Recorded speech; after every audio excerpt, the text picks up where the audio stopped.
नमस्कार शेतकरी मित्रांनो, आज आपण पडसाळी येथे योगेश शिंगाडे यांच्या गोट्यावरती आलो आहोत. त्यास त्यांची मुलाखत घ्यायची. त्यांनी गाय पालन तसंच शेळी पालन आणि कुक्कुटपालन हे तिन्ही व्यवसाय त्यांनी उत्कृष्ट पद्धतीने उभा केले आहेत. आज त्याच्याबद्दल आपण चर्चा करणार आहोत. आज आपल्या चॅनलचं नाव रॉयल शेतकरी 7777. हा चॅनल शेतकऱ्याची मुलाखत आणि बाजारभाव याच्यावरती वारंवार शेतकऱ्यांना माहिती देण्याचं काम करतो. त्याच्यामुळे तुम्हाला इथून पुढचे व्हिडिओ मिळावेत यासाठी चॅनलला लाईक आणि सबस्क्राईब आणि वाटेल होईल तेवढं शेअर करण्याचा प्रयत्न करा. नमस्कार. आम्ही आता तुमची मुलाखत घेण्यास सुरुवात करतो. तर नमस्कार, आपल्या चॅनलवरच आपलं स्वागत आहे. आपल्या चॅनलचं नाव रॉयल शेतकरी 7777. शेतकरी मित्रांनो, तुमचंही स्वागत आहे आपल्या चॅनलवरती. तर आता तुम्ही ह्या गोट्याचं नियोजन म्हणजे हा गोटा तुम्ही कधीपासून चालू केलेला? हा गोटा हा गोटा आम्ही आमच्या वल्लापासून पहिला होता. वल्लांचा 1-2 गाय होत्या आमच्या पहिल्या. मग वडील हे करत होतं असताना पुन्हा आम्ही मग वाढवत आता वाढवलेल्या आहे त्या. एक 5-6 झाल्यात आता किती गाय आहेत तुमच्या? आता 7 गाय आहे त्या. आणि कारवडी किती? कालवडी 5 आहे त्या. 5 कारवडी, 5 कालवडी, 7 गाय. आणि 5 गाय आणि 7 कारवडी म्हणजे आता दुधाच्या गायी किती आहेत? दुधाच्या गायी 7 आहे त्या. 7 दुधाच्या गायी. आणि आता किती जातं तुमचं दूध? सगळं लिटर दूध तरी अंदाज जातं 100-125 लिटर. 100-125 लिटर दोन्ही टायमाचं. आता काय रेट पडतो तुम्हाला? आता रेट पडतंय 34 रुपये. 34 रुपये. किती SNF फॅटला आता चालूच्या? SNF 4 पुन्हा 7-5 असं लागतंय. तुम्ही आता गोट्या तर हे चालू केलेला आहे. आता तुमचं गोट्याचं नियोजन कसं असते सकाळपासून संध्याकाळपर्यंत? सकाळ आम्ही 5:30ला उठतोय. उठलं की आपलं गाय इकडे घ्यायच्या दावणीला. आमच्या गाय मोकळ्याच असते त्या रातभर. इकडे घ्यायच्या, पेंडी टाकायच्या. पेंड टाकली की धारा काढायच्या, नंतर वैरण टाकायची. 9-10ला आम्ही पुन्हा सोडून देतो अजून मुक्त गोट्यात इकडे. पाणी ही सोय आमची. तुमच्या ह्या गोट्याचं नियोजन तुम्ही करत असताना तुम्ही एकटंच करता का तुम्हाला असं मदतीला घरचे कोणी असतात? घरचे आमचे असतात की, घरचे असतात. म्हणजे एखाद्या जर नवीन पिढीला जर गोटा तयार करायचं म्हणलं तर त्याचे एकट्यावर हा गोटा उभा करण्याची ताकद नाही. त्याला घरची माणसाची मदतीची गरज पडते. तर तुम्ही आता हे गोट्याचं नियोजन तर सांगितलं की बाबा तुम्ही सकाळी चारा काढल्यापासून, तर एक थोडक्यात असं सांगा की बाबा तुम्ही सकाळी उठल्यापासून कशा पद्धतीने नियोजन, म्हणजे वैरण कधी टाकता, पेंडीचं नियोजन कसं असते, अगोदर असते धार काढायचं नंतर असते? धार काढायच्या अगोदर असते. त्याच्या सुरुवातीपासून नियोजन सांगा तुमचं सकाळी उठल्यापासून संध्याकाळपर्यंत. आम्ही उठलं 5:30ला उठतो. गाय इकडे घेतो, आमच्या मोकळ्या गाय असतात इकडे घ्यायच्या दावणीला. पेन टाकायची, धारा काढायच्या आणि पुन्हा वैरण टाकायची. आणि वैरण खाल्ले 9, 9:30, 10ला पुन्हा सोडून देतो आम्ही गाय. परत मुक्त गोट्यात सोडून देतो पुन्हा. पुढे संध्याकाळी परत संध्याकाळी तसंच 4ला पुन्हा इकडे घ्यायच्या गोट्यात, वैरण टाकायची. 6ला आम्ही धारा काढतो पुन्हा. आणि पुन्हा संध्याकाळी अजून धारा काढल्या की सोडून देतो पुन्हा अजून. आता तुम्ही याच्यामध्ये खुराकामध्ये काय वापरता? खुराकामध्ये आम्ही मिल्क मॅक्स, खपरी पेन, मकाचा भरडा आणि मिनरल असतंच आमच्याकडे. आता त्याच्यामध्ये कसं की गायीची तब्येत चांगली राहण्यासाठी मिनरलचा वापर केलाच पाहिजे.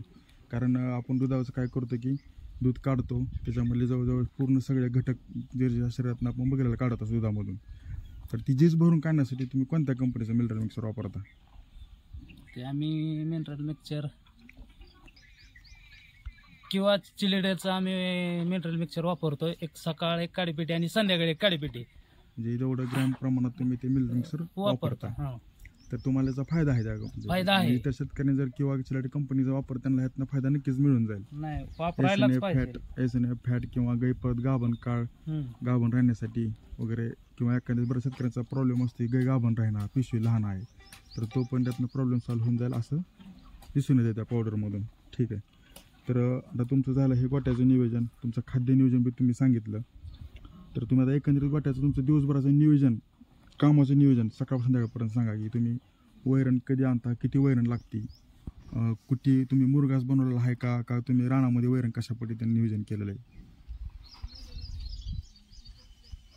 वैरण सकाळीच आणतोय 9, 9:30 वाजता.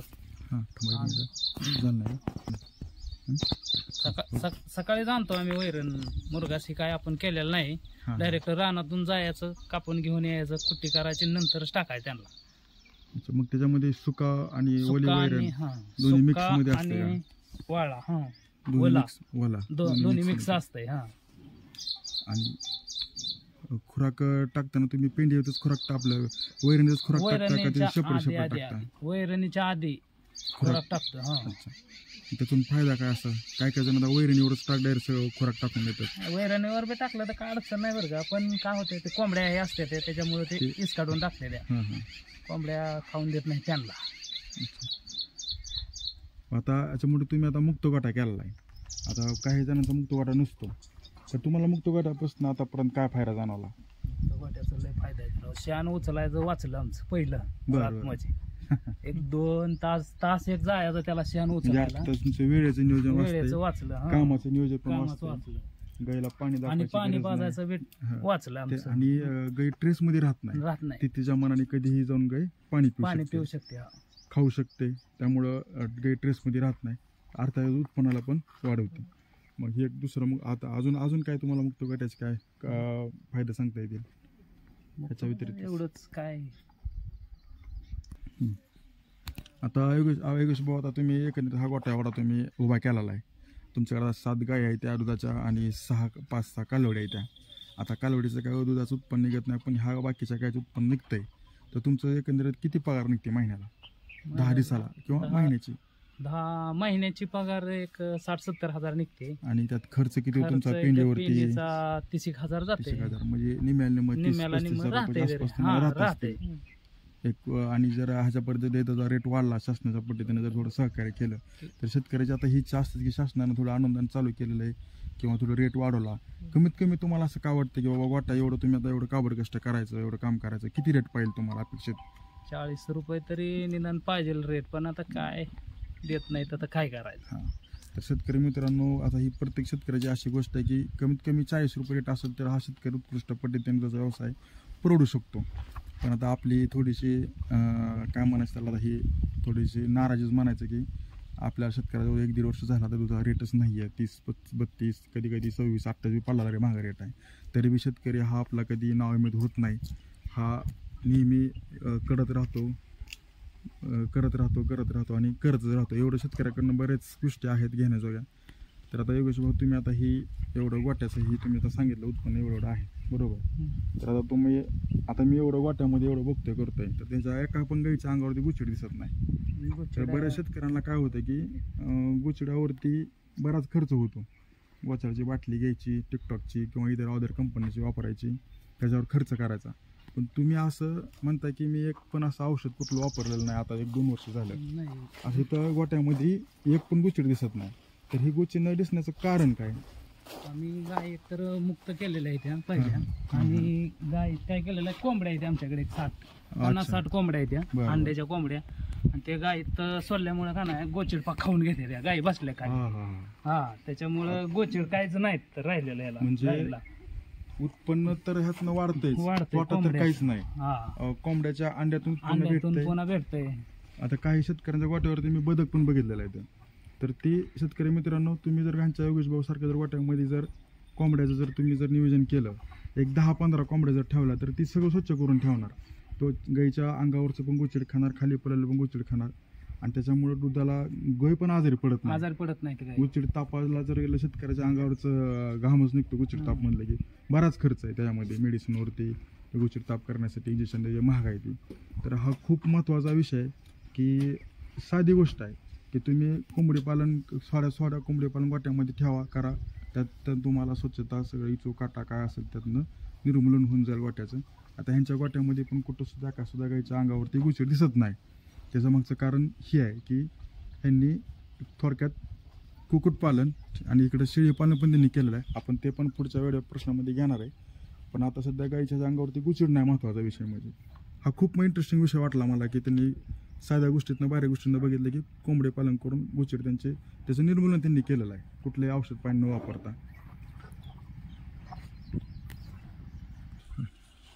आता योगेश भाऊ, तुम्ही आता एवढं गोट्याचं नियोजन तुम्ही आता एकटं तर बघत नसाल, तुम्हाला तुमच्या घरचे सगळे मदत करत असतील, तर आता तुमच्या घरच्यांचं आई वडील किंवा तुमच्या घरचे असतील तर तुमचं कशा पद्धती तुमच्या सगळ्यांच्या हातमध्ये काय रोल आहे? कारण कसं असते, प्रत्येक पुरुषाच्या मागं एक स्त्रीचा हात असतो, मग ते आई असते, आपली बायको असते, किंवा आपल्या पाठीवर हात आपल्या वडिलांचा असतो. तर कुठलाही उद्योग उभा करायचं म्हणलं तर आपल्याला ह्याच्या सगळ्यांचा आशीर्वाद आपल्याला असलं पाहिजे, तर महत्त्वाचं. तर हे आशीर्वाद असल्याशिवाय आपण कधी यशस्वी होत नाही. तर तुमच्या बी यशामध्ये असा घरच्यांचा वाटा असेलच असं मी गृहीत धरतो. तर त्यांच्याबद्दल तुम्ही 4-2 शब्द सांगा. आहे आम्ही 4 जण आहे, 4 करतो आम्ही. आमचे वडील करू लागतात आम्हाला, आई करू लागते, आमच्या घरचे पत्नी करू लागते आणि मी बी करतो. त्यामध्ये कामाचं काय काय रोल आहे तुमच्या त्यामध्ये सकाळ वडिलांकडे असते वैरण बिरण काढायची, तर घरी असले की वडीलच काढतात घरची वैरण. बाहेरून आणायचे असले तर मग मी जातो. तर घरचे आपलं हे पेंडी हे टाकू लागतात, सगळे आम्हाला घरचे करू लागतात काम. म्हणजे तुम्ही सगळे मिळून आम्ही करतो काम. गोटा तुम्ही उत्कृष्ट पुढे ठेवण्याचं सध्या करण्याचं काम करताय. माझा तुम्हाला महत्त्वाचा प्रश्न आहे योगेश भाऊ, आता आपल्याला कसं आहे की नवीन पिढी हा एखादा उद्योजक बनत असेल, त्यांना असा गोटा तुमच्यासारखा उभा करायचा असेल, म्हणजे गाई पालन असेल, कालवडे पालन असेल, कुक्कुट पालन असेल किंवा शेळी पालन असेल. आता हे तुमचं तिन्ही या ठिकाणी एका ठिकाणी. तर ह्या नवीन पिढीसाठी तुम्ही काय सांगशाल त्यांना की बाबा ह्या गोट्यामध्ये येताना तुम्ही एकदम 2 गायी का एकदम 10 गायी किंवा तुम्ही टप्प्याटप्प्याने कशा पद्धतीने यशस्वी होऊ शकता, त्याच्याबद्दल नवीन पिढीसाठी तुम्ही यांना मार्गदर्शन करा थोडक्यात. आम्ही पहिल्यांदा एकच घेतली, आमच्या वडिलांनी पहिले एकच घेतलेली. वडिलांनी पुन्हा हे केल्यावर पुन्हा आम्हीच केल्या, 1च्या 2, 2च्या 4 असे आम्ही करत गेलो. आता म्हणजे एकदम गाय घेण्यापेक्षा तुम्ही घरच्या गायी तयार केलेल्या आणि त्याच्यात हळूहळू गोट्याचं पण नियोजन केलेलं आहे. गायीच्या ह्याच्यातून उत्पन्नातूनच आम्ही गोट्याचं नियोजन केलेलं आहे. आणि शासनाचे पण काय थोडंफार मदत भेटते एक गोटा गाय गोट्यासाठी, त्यात पण शेतकऱ्यांनी बघितलं पाहिजे. पंचायत समितीपासून पण आता काही बरीच जण कागदपत्री जरा थोडं किचकट असल्यामुळे पण बघत नाही ती, पण त्याच्यात मध्ये पण खूप फायदा होऊ शकतो. अशा पद्धतीने मुक्त गोटा नवीन पिढी तयार करू शकते. तर ह्याच्यामध्ये बरेच जण सांगतात की एवढं उत्पन्न एवढं आम्ही पैसे कमवतो. खरं ह्याच्यामध्ये पण कामाचं कष्ट भरपूर आहे, काम भरपूर आहे.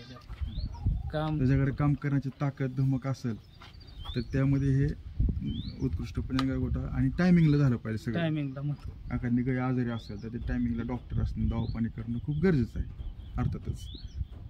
तर आता तुम्ही आपलं खाद्य नियोजन झालं, वैरणीचं नियोजन सांगितलं, तुम्हाला गाय गोट्यातली मदत कोण करतं ते पण सांगितलं. म्हणजे नवीन पिढीसाठी त्यांना कळावं की बाबा एकट्याचं हे काम नाही, एक टीमवर्क म्हणल्यासारखं काम आहे हे गोट्याचं. तर तुम्ही आता तुमच्या रानामध्ये वैरण आता काय काय लावलेलं आहे तुम्ही? आता काय नाही, आता उन्हा आता आम्ही पुन्हा करतोय मक्का, कडवळ, असं कुठला नेपियर घास आहे की नेपियर घास आहे. नेपियर घासचं काय म्हणून काय फायदा त्याचा? नेपियर त्याचं दूध निघत नाही त्यानं, पण आपलं एक भूक वाढीसाठी दुसऱ्याची वैरण जे आणून घालायची ती आपली घरची थोडी मेथी घास नाही, मेथी घास नाही आम्ही मक्का. आणि खुराकामध्ये तुम्ही काय आपला हाय पेंट कोणत्या कंपनीचं पेंट चालता? मिल्क मॅक्स नेचरचं आहे, नेचरचं मिल्क मॅक्स. अच्छा. आणि एखादं कॅल्शियम वगैरे कोणतं? कॅल्शियम नाही. योगेश भाऊ, आता आपल्या गोट्याचं टेक्स्चर एक थोडक्यात शेतकऱ्यांना सांगा. म्हणजे किती बाय कितीचं तुम्ही गॅसमध्ये अँगल गॅप ठेवलेलं आहे, तर पत्र कसं वापरलेलं आहे, तर आणि दावणीचं नियोजन कसं केलेलं आहे, वैरणीचं नियोजन, पाण्याचं नियोजन शेतकऱ्यांना थोडक्यात सांगा. आम्ही शेड केलेला आहे 24 बाय 40 आहे. म्हणजे असं 24 आहे, असं 40.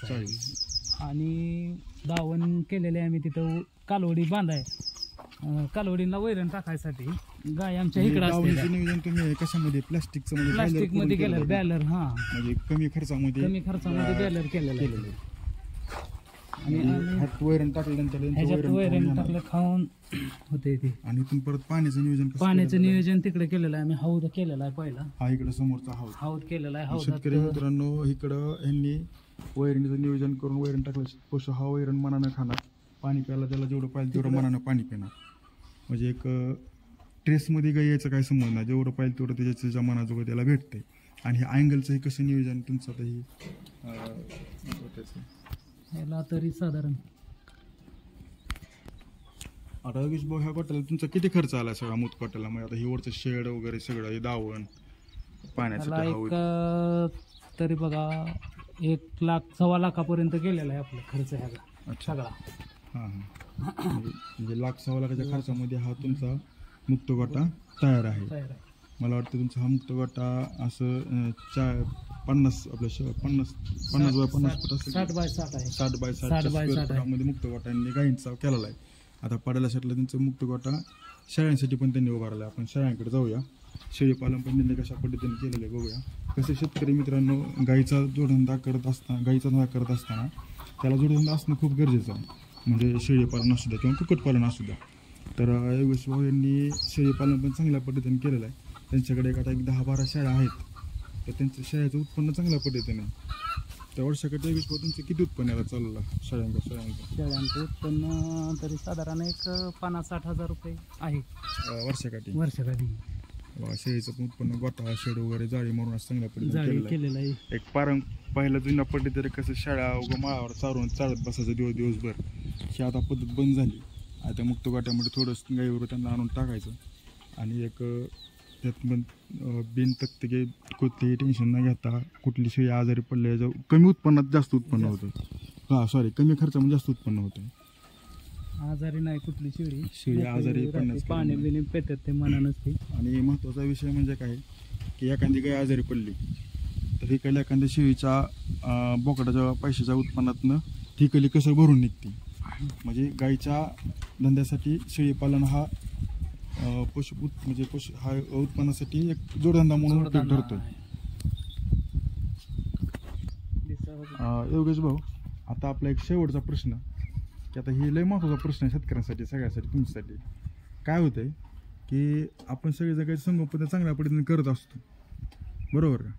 तर काय होतं की गाय आजारी पडणं त्याच्यामुळे काय होतं की डॉक्टरवरती आणि मेडिकलच्या औषधावरती खूप खर्च होतो शेतकऱ्यांचा.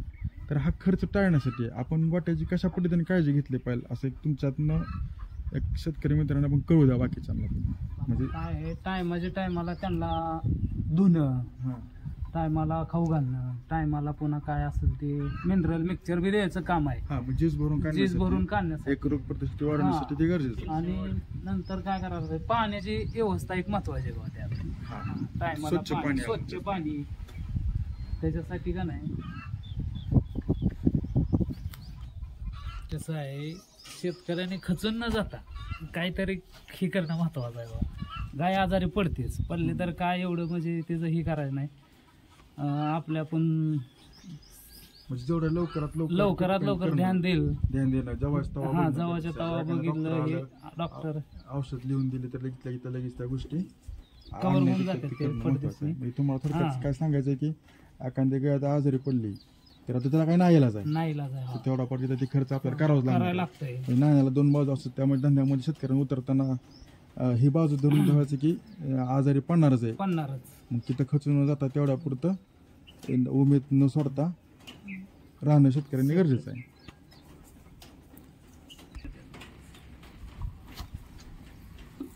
शेळीचं जर हिरवा व्यवस्थित मित्रांनो, अशा प्रकारे नियोजन केलेलं आहे मुक्त गोट्याचं.